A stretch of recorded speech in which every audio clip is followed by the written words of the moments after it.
শীতের মরশুমের একটি পরিচিত সবজি কড়াইশুঁটি। আর কড়াইশুঁটির বিভিন্ন রকমের রেসিপি আমরা খেয়ে থাকি। এই ধরুন খুব পরিচিত কড়াইশুঁটির কচুরি। কিন্তু আজ আমি বানিয়ে দেখাবো একদমই ভিন্ন রকমভাবে দুরকম পদ্ধতিতে কড়াইশুঁটির চপ। তার জন্য প্রথমে একটা সসপ্যানে 500 ml পানি দিলাম। দিয়ে দিচ্ছি 700 গ্রাম কড়াইশুঁটি, 1 চা চামচ নুন। একটু নেড়ে সিদ্ধ করতে দেব 10 মিনিটের জন্য। ততক্ষণে এদিকে আগে থেকে সিদ্ধ করে রেখেছিলাম 500 গ্রাম আলু। সেটাকে ভালোভাবে একটা ম্যাশারের সাহায্যে ম্যাশ করে নিচ্ছি। আপনারা চাইলে হাত দিয়েও করে নিতে পারেন, কিন্তু খুব ভালোভাবে ম্যাশ করবেন। কড়াইশুঁটিটা সিদ্ধ হলে পানি ঝেড়ে নামিয়ে নেব। একটা পাত্রে নিয়ে একইভাবে ম্যাশারের সাহায্যে ম্যাশ করে নিচ্ছি।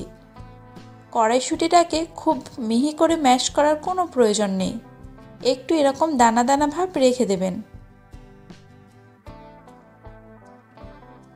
এবার এদিকে একটা ফ্রাইং প্যানে দিয়ে দিচ্ছি 3 টেবিল চামচ চীনাবাদাম। বাদামটাকে নাড়াচাড়া করে রোস্ট করে নেব। বাদাম আপনারা চাইলে নাও ব্যবহার করতে পারেন, কিন্তু দিলে ওই যে টেস্টটা ভালো হয়। তারপর এই একই প্যানে দিয়ে দিচ্ছি 1 টুকরো দারচিনি, 2টো শুকনো লঙ্কা আর 6টা এলাচ। দিয়ে একটু নাড়াচাড়া করে গরম করে নেবেন। তারপর এর মধ্যে দিচ্ছি 1 টেবিল চামচ গোটা ধনে আর 2 টেবিল চামচ গোটা জিরে। 2 মিনিটের জন্য নাড়াচাড়া করবেন। তারপর এর মধ্যে দিয়ে দিচ্ছি 1 চা চামচ পোস্ত। একটু নাড়াচাড়া করে নামিয়ে নেবেন। আজকের রান্নায় আমি আলাদা করে কোনো মশলা ব্যবহার করব না, এই মশলাটাই গুঁড়ো করে ব্যবহার করব। মশলাটা গুঁড়ো করে যে পাত্রে রাখবেন সেটা ঢাকা দিয়ে রাখবেন, না হলে গন্ধটা কমে যাবে। বাদামটাকেও গুঁড়ো করে নেব। একটা কড়াইতে দিচ্ছি 1/3 কাপ সর্ষের তেল। তেলটা গরম হলে আগে থেকে কুচিয়ে রাখা একটা বড় সাইজের পেঁয়াজ দিচ্ছি। পেঁয়াজটাকে ভালোভাবে নাড়াচাড়া করে বেশ লাল লাল করে ভেজে নেবেন। তারপর এর থেকে 3 ভাগের 2 ভাগ আমি একটা পাত্রে তুলে রাখব, যেটাকে পরে ব্যবহার করব। আর 1 ভাগ কড়াইতে থাকবে। তার মধ্যে দিয়ে দিচ্ছি 3 চা চামচ আদা রসুন বাটা। আদা রসুনটা পেঁয়াজের সাথে নাড়াচাড়া করবেন কিছুক্ষণ। তারপর এর মধ্যে দিচ্ছি 1 চা চামচ হলুদ, 1 চা চামচ নুন আর 1.5 চা চামচ চিনি। দিয়ে একসাথে আবারও কিছুক্ষণ নাড়াচাড়া করে নেবেন। এবার দিচ্ছি ভেজে রাখা বাদামের গুঁড়ো। বাদামের গুঁড়োটা দিলে কি হয়, পুরের স্বাদটা অন্যরকম হবে। ম্যাশ করে রাখা মটরশুঁটি দিয়ে দিলাম। সব উপকরণগুলো একসাথে খুব ভালোভাবে মিশিয়ে নিতে হবে এবং 5-7 মিনিট নাড়াচাড়া করতে হবে মিডিয়াম আঁচে। 1 চা চামচ ভাজা মশলার গুঁড়োটা দিয়ে দিলাম।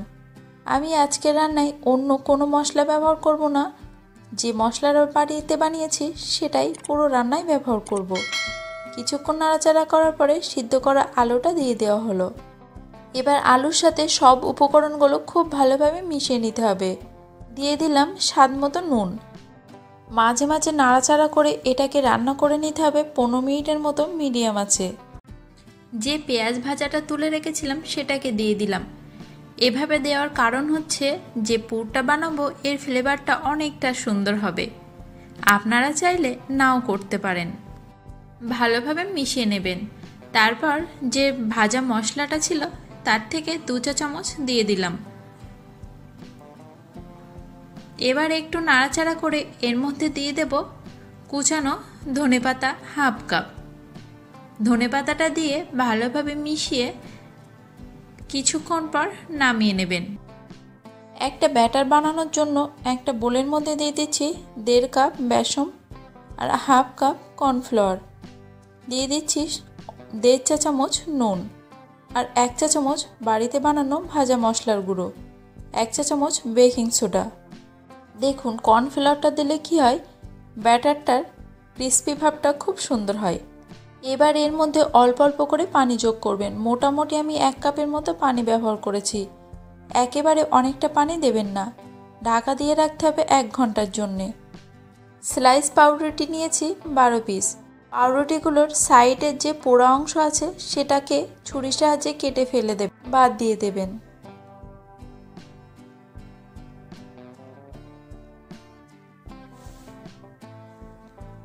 এবার এই প্রত্যেকটা স্লাইস পাউরুটিকে আমি একটা বেলনের সাহায্যে বেলে নেব।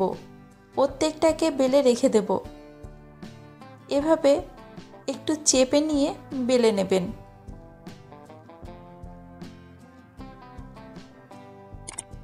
বেলে রাখা স্লাইস পাউরুটির পিস নিয়ে তার উপর থেকে হালকা হাতে একটু পানি নিয়ে অল্প করে ভিজিয়ে নেবেন। এবার কড়াইশুঁটির যে পুরটা বানিয়ে রেখেছিলাম সেটা হাতে একটু পরিমাণ মতো নিয়ে হাত দিয়ে চেপে লম্বা মতো করে নেবেন। যেমনটা আমি ভিডিওতে দেখাচ্ছি এভাবে দিয়ে এবার ব্রেডটাকে মুড়ে নেবেন। দেখুন পানিটা দেওয়ার কারণে যখন আমি এভাবে মুড়ব তখন পাউরুটিটা ছাড়িয়ে যাওয়ার ভয়টা থাকবে না। হাতে একটু একটু পানি নিয়ে এরকমভাবে দিলে কি হয়, ভালোভাবে চেপে থাকবে। এরকম রোল করে নেবেন প্রত্যেকটা। এবার এগুলোকে এক সাইডে রাখবো। আপনাদেরকে বলেছিলাম আমি দুরকম পদ্ধতিতে বানিয়ে দেখাবো। হাতে একটু পুর নিয়ে এরকম গোল করে হাত দিয়ে চেপে চৌকো শেপ করে নেবেন। এরকম সাইড দিয়ে চেপে দিলেই চৌকো শেপ হয়ে যাবে। এরকমভাবে প্রত্যেকটা পুরকে আমি একই করে বানিয়ে নেব। এগুলোকে এক সাইডে রেখে এবার বেসমের যে ব্যাটারটা গুলে রেখেছিলাম সেটাকে 1 ঘন্টা পরে খুব ভালোভাবে হাত দিয়ে ফেটিয়ে নেবেন। বেসনটাকে যত ভালোভাবে ফেটাবেন ততই বেশের ক্রিস্পি ভাবটা আসে। একটু সামান্য বেসন অ্যাড করছি কারণ এই ব্যাটারটা অনেকটা ঘনই হবে। বেসমের এই ব্যাটারটা সাথে সাথে বানিয়ে নেওয়ার পরপরই যদি চপ বানানো হয় যতটা না চপ সুন্দর হয় তার থেকে যদি কিছুক্ষণ এভাবে গুলে রেখে দেন সেটাই বেশি সুন্দর হয়। এরকম একটা ঘন ব্যাটার বানিয়ে নেবেন। এবার একটা কড়াইতে দিয়ে দিচ্ছি তেল। হাত দিয়ে একটু চেক করবেন, মিডিয়াম গরম হলে এবার চপগুলোকে ছেড়ে দেব। যেমনটা ভিডিওতে দেখাচ্ছি এভাবে চপগুলোকে ছেড়ে নেবেন। চপগুলোকে আমি 2 ধাপে ভেজে নেব। প্রথম ভাজায় 2 মিনিটের জন্য খুব হাই হিটে ভেজে নেবেন। একবারে উল্টে চপগুলোকে তুলে নেবেন। খুব বেশি ব্রাউন করবেন না, হালকা একটু লাল হলেই তুলে নিতে হবে, কারণ আমি চপগুলোকে 2 বারে ভাজবো।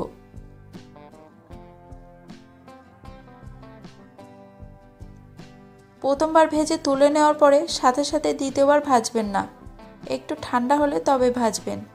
দেখুন তেলে চপ ছাড়ার জন্য বেসমের যে ছোট ছোট টুকরোগুলো পড়ে সেগুলো একটা ছাঁকনির সাহায্যে তুলে নিতে হবে, তাহলে তেলটা পরিষ্কার থাকে। এবার ঠান্ডা হলে আবার সেই ভেজে রাখা চপগুলোকে ভেজে নিতে হবে। গ্যাসের আঁচ হাই রেখে 2 থেকে 3 মিনিটের জন্য উল্টে উল্টে ভেজে নেবেন।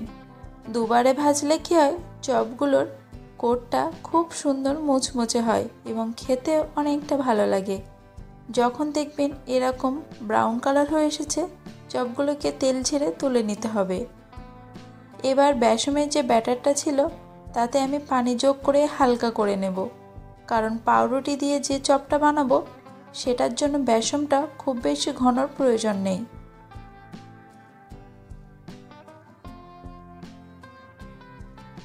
এবার একে একে পাউরুটির চপগুলোকেও ছেড়ে দিতে হবে। পাউরুটি দিয়ে বানালে টেস্টটাও অনেকটা সুন্দর হয়। 5 মিনিট মতো সময় নিয়ে মিডিয়াম টু হাই হিটে এগুলোকে ভেজে নেবেন। মাঝে মাঝে উল্টে দেবেন। একটু ভিন্ন রকমভাবে চপের রেসিপিগুলোকে আপনাদের সাথে শেয়ার করলাম। কেমন লাগলো আমাকে কিন্তু কমেন্টে অবশ্যই জানাবেন। ভিডিওটি ভালো লাগলে লাইক করবেন, শেয়ার করবেন।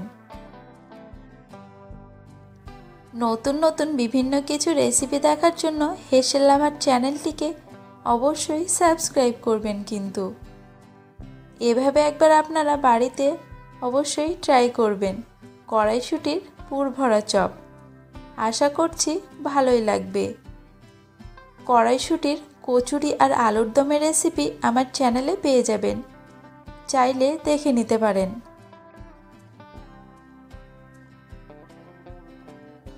সবাই ভালো থাকবেন, সুস্থ থাকবেন। দেখা হবে পরবর্তী নতুন কোনো ভিডিওতে। আমাদের জন্য দোয়া করবেন।